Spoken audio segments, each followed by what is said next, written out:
As Season 10 of The Walking Dead comes to a close, we get ready to mark the end of the historic show's original run. But I keep finding myself wondering, how would things have gone if Rick had been removed from the start?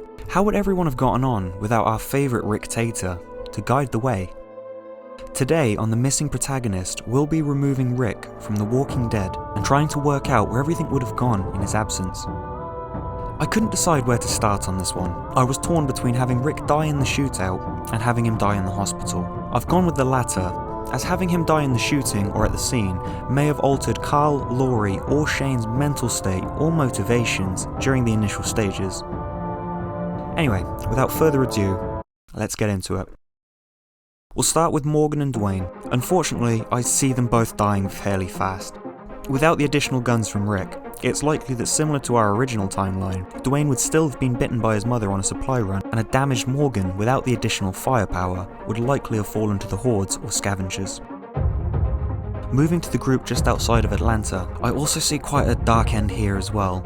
I personally see the racial tensions within the group building up, especially between Merle and T-Dog. Now, Daryl has told us through the series that him and Merle had originally planned to ransack the group, steal the supplies and leave. However, I personally see this escalating a bit more violently, with the racist tendencies of Merle coming out.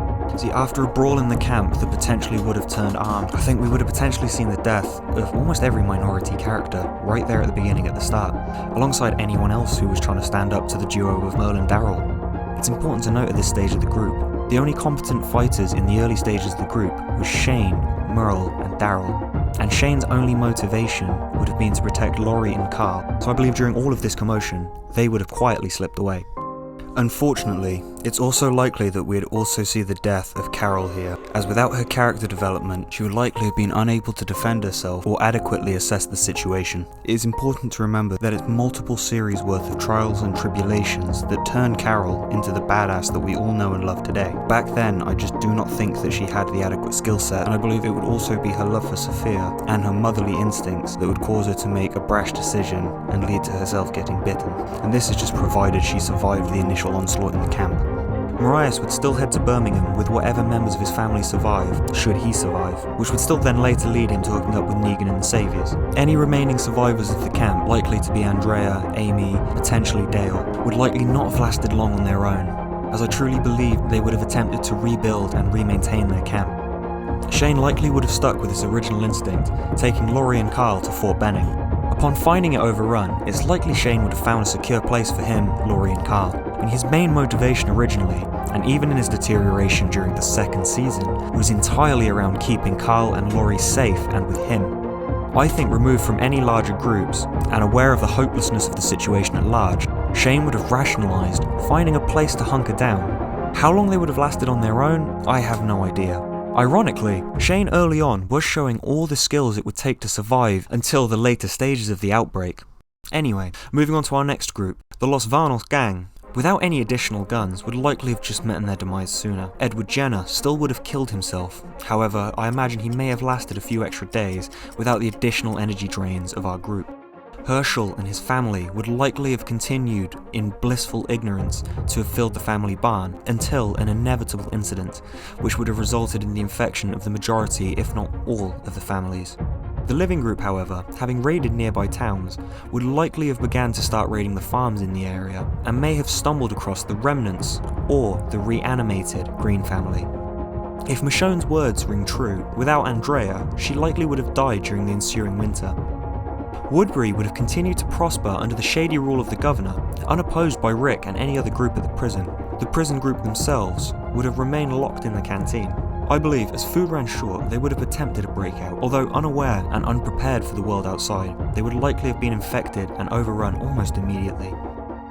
Tyrese's group would have likely perished trying to force their way into the prison, boxed off by the horde that chased them in and the unkilled walkers that still inhabited the prison.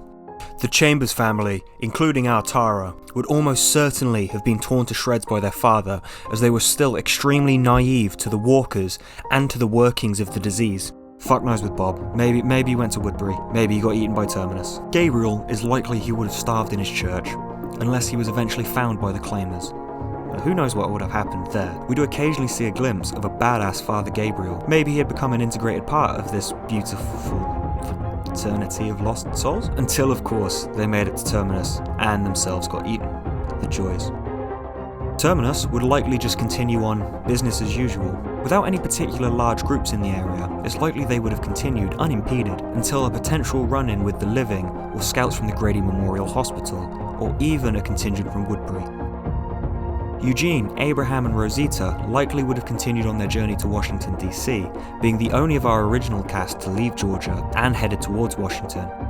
It's likely though on the way they would have fallen prey to the road, to the hordes, or if they're unlucky enough, potentially the wolves. Now speaking of the wolves, I feel like it'd just be a matter of time before they found Aaron and Eric, and shortly after Alexandria. I believe Alexandria would fall to the wolves, and far faster in this timeline. Which leads to maybe the biggest ironic twist I could see playing out in all of this. In this timeline, with Alexandria fallen to the wolves, it's likely they would have continued to spread out, and potentially come into contact with similar recruiters, mainly our good friend, Jesus. Now, Jesus has proved how slippery he is in the past, and it's unlikely the wolves would have been able to subdue him before he could head home and alert the rest of Hilltop, who would then in turn alert the Saviors.